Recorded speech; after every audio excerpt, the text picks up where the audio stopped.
ಎಲ್ರಿಗೂ ನಮಸ್ಕಾರ. ನಮ್ಮನೆ ಅಡುಗೆ ಚಾನಲ್ಗೆ ನಿಮ್ಮೆಲ್ರಿಗೂ ಸ್ವಾಗತ. ಹಾಗಲಕಾಯಿ ಎಷ್ಟು ಕಹಿ ಇರುತ್ತೋ ದೇಹಕ್ಕೆ ಅಷ್ಟು ಒಳ್ಳೆಯದು ಮತ್ತು ತುಂಬ ಪೌಷ್ಟಿಕಾಂಶನೂ ಜಾಸ್ತಿ ಇರುತ್ತೆ. ಈ ಥರ ಒಂದು ಹಾಗಲಕಾಯಿ ಗೊಜ್ಜು ಹೇಗೆ ಮಾಡೋದು ಅಂತ ನೋಡೋಣ. ಮೊದಲು ಒಂದು ಕಡಾಯಿ ತಗೊಂಡು ಅದಕ್ಕೆ 1 ಟೇಬಲ್ ಸ್ಪೂನು ಉದ್ದಿನಬೇಳೆ ಸ್ವಲ್ಪ ಕೆಂಪಿಗೆ ಫ್ರೈ ಮಾಡ್ಕೊಳ್ಳಿ. ನಂತರ 1 ಟೇಬಲ್ ಸ್ಪೂನು ಬಿಳಿ ಎಳ್ಳು ಮತ್ತು ಜೀರಿಗೆ, ಹಾಗೆ 1 ಟೇಬಲ್ ಸ್ಪೂನು ಕಡಲೆಕಾಯಿ ಬೀಜ ಎಲ್ಲನೂ ಹಾಕಿಬಿಟ್ಟು ಕೆಂಪಿಗೆ ಆಗೋ ಥರ ಹುರ್ಕೊಳ್ಳಿ. ಸ್ವಲ್ಪ ಜೀರಿಗೆ ಮತ್ತು ಎಳ್ಳು ಸ್ವಲ್ಪ ಚಟಪಟ ಅಂತ ಸಿಡಿಬೇಕು. ಹಾಗೆ ಒಂದು 4 ಟೇಬಲ್ ಸ್ಪೂನು ಕೊಬ್ಬರಿ ತಗೊಳ್ಳಿ. ಕೊಬ್ಬರಿ ತಗೊಳ್ಳೋದ್ರಿಂದ ಒಳ್ಳೆ ಟೇಸ್ಟ್ ಕೊಡುತ್ತೆ. ಅದನ್ನು ಸಹ ಹಾಕಿಬಿಟ್ಟು ಕೊಬ್ಬರಿ ಸ್ವಲ್ಪ ಕೆಂಪಿಗೆ ಆಗೋ ಥರ ಹುರ್ಕೊಳ್ಳಿ. ನಂತರ ಇಲ್ಲಿ 4 ಹಸಿಮೆಣ್ಸಿನ್ಕಾಯಿ ತೊಗೊಂಡಿದ್ದೀನಿ. ಹಸಿಮೆಣ್ಸಿನ್ಕಾಯಿ ಸ್ವಲ್ಪ ಫ್ರೈ ಆಗಲಿ, ಆವಾಗ ಘಮ ತುಂಬ ಚೆನ್ನಾಗಿ ಬರುತ್ತೆ. ಫ್ಲೇವರ್ಗೆ 1-2 ಟೇಬಲ್ ಸ್ಪೂನು ಕರಿಬೇವು ಅದನ್ನು ಸಹ ಹಾಕಿ ತುಂಬ ಚೆನ್ನಾಗಿ ಫ್ಲೇವರ್ ಕೊಡುತ್ತೆ.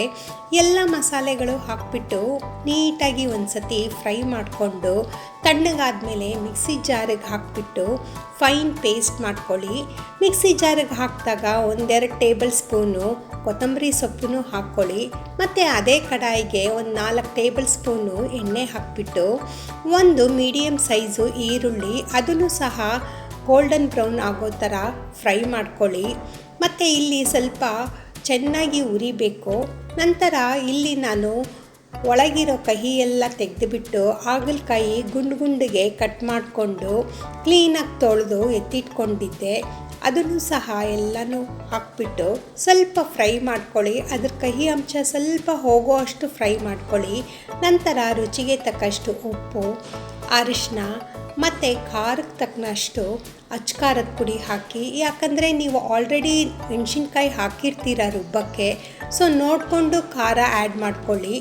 ಎಲ್ಲನೂ ಆಗೋ ಅಷ್ಟರಲ್ಲಿ ಫ್ರೆಂಡ್ಸ್, ಯಾರೆಲ್ಲ ನನ್ನ ಚಾನಲ್ ನೋಡ್ತಾ ಇದ್ದೀರಾ ಪ್ಲೀಸ್ ಸಬ್ಸ್ಕ್ರೈಬ್ ಮಾಡ್ಕೊಳ್ಳಿ. ಹಾಗೆ ನನ್ನ ರೆಸಿಪಿ ಇಷ್ಟ ಆದರೆ ಒಂದು ಲೈಕ್ ಮಾಡಿ. ಹಾಗೆ ಇಲ್ಲಿ 2 ಮೀಡಿಯಮ್ ಸೈಜು ಟೊಮೆಟೊ ಅದನ್ನು ಸಣ್ಣಗೆ ಹೆಚ್ಕೊಂಡು ಅದನ್ನು ಸಹ ಹಾಗಲಕಾಯಿಗೆ ಹಾಕಿಬಿಟ್ಟು ಒಂದು ಸ್ವಲ್ಪ ಫ್ರೈ ಮಾಡಿ. ಟೊಮೆಟೊ ಎಲ್ಲ ಸ್ವಲ್ಪ ಸಾಫ್ಟಾಗಿ ಆಗಬೇಕು.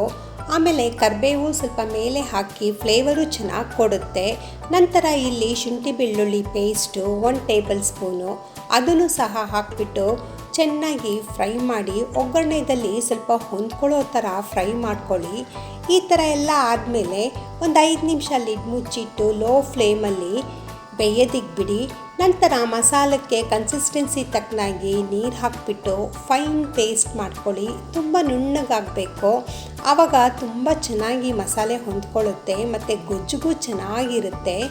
ಈ ಥರ ಪೇಸ್ಟ್ ಮಾಡ್ಕೊಂಡಾದಮೇಲೆ ಬೇಯಕ್ಕಿಟ್ಟಿರೋ ಅಂಥ ಹಾಗಲಕಾಯನ್ನು ಒಂದು ಸತಿ ನೀಟಾಗಿ ಮಿಕ್ಸ್ ಮಾಡಿಕೊಂಡು ಮಸಾಲೆ ಪೇಸ್ಟ್ ಎಲ್ಲ ಹಾಕಿಬಿಟ್ಟು ಕನ್ಸಿಸ್ಟೆನ್ಸಿ ತಕ್ಕನಾಗಿ ನೀರು ಸಹ ಆ್ಯಡ್ ಮಾಡಿಬಿಟ್ಟು ಒಂದು ಸತಿ ನೀಟಾಗಿ ಮಿಕ್ಸ್ ಮಾಡಿಬಿಟ್ಟು ಲಿಡ್ ಮುಚ್ಚಿಡಿ. ಅದು ಬೇಯೋ ಅಷ್ಟರಲ್ಲಿ ಫ್ರೆಂಡ್ಸ್, ನನ್ನ ಚಾನಲ್ನ ನೋಡ್ತಾನೆ ಒಂದು ಲೈಕ್ ಮಾಡಿ, ಹಾಗೆ ಸಬ್ಸ್ಕ್ರೈಬ್ ಮಾಡ್ಕೊಳ್ಳಿ.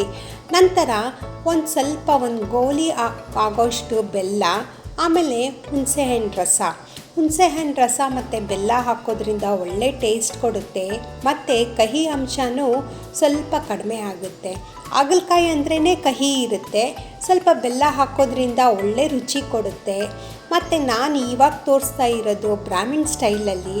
ಫ್ರೆಂಡ್ಸ್, ನನ್ನ ಚಾನಲ್ನ ಸಪೋರ್ಟ್ ಮಾಡಿ, ನನ್ನ ರೆಸಿಪಿನ ಒಂದು ಸತಿ ಟ್ರೈ ಮಾಡಿ, ಹೆಂಗೆ ಬಂದಿದೆ ಅಂತ ಕಮೆಂಟ್ ಮಾಡಿ. ಲೋ ಫ್ಲೇಮಲ್ಲಿ ಸ್ವಲ್ಪ ಮುಚ್ಚಿಡಿ. ನಂತರ ಕನ್ಸಿಸ್ಟೆನ್ಸಿ ತಕ್ಕನಾಗಿ ಬೇಯೋದಕ್ಕೆ ಸ್ವಲ್ಪ ನೀರು ಹಾಕಿಬಿಟ್ಟು ಮೀಡಿಯಮ್ ಫ್ಲೇಮಲ್ಲಿ ಒಂದು 10 ನಿಮಿಷ ಬೇಯೋದಕ್ಕೆ ಬಿಡಿ. ನಂತರ ನೋಡಿ ಸಾಫ್ಟಾಗಿ ಬೆಂದಿರುತ್ತೆ. ಈ ಕನ್ಸಿಸ್ಟೆನ್ಸಿ ಬಂದಾಗ ಆಫ್ ಮಾಡಿಬಿಟ್ಟು ನೀವು ಸರ್ವ್ ಮಾಡೋದಕ್ಕೆ ರೆಡಿಯಾಗಿರುತ್ತೆ. ಈ ಕಾಂಬಿನೇಷನು ಚಪಾತಿ, ರೊಟ್ಟಿ ಹಾಗೆ ಪ್ಲೇನ್ ಸಾಂಬಾರಿಗೆ ನೆಂಚ್ಕೊಳ್ಳೋದಕ್ಕೆ one of the best combination ಅಂತಲೇ ಹೇಳ್ಬೋದು. ನಾನಿಲ್ಲಿ ಒಂದು ಪ್ಲೇಟಿಗೆ ನಿಮಗೆ ಸರ್ವ್ ಮಾಡಿ ತೋರಿಸ್ತಾ ಇದ್ದೀನಿ. ಈ ರೆಸಿಪಿ ನಿಮಗೆ ಹೆಂಗೆ ಅನ್ನಿಸ್ತು ಅಂತ ಲೈಕ್ ಮಾಡಿ, ಕಮೆಂಟ್ ಮಾಡಿ, ಸಬ್ಸ್ಕ್ರೈಬ್ ಮಾಡ್ಕೊಳ್ಳಿ. Thank you.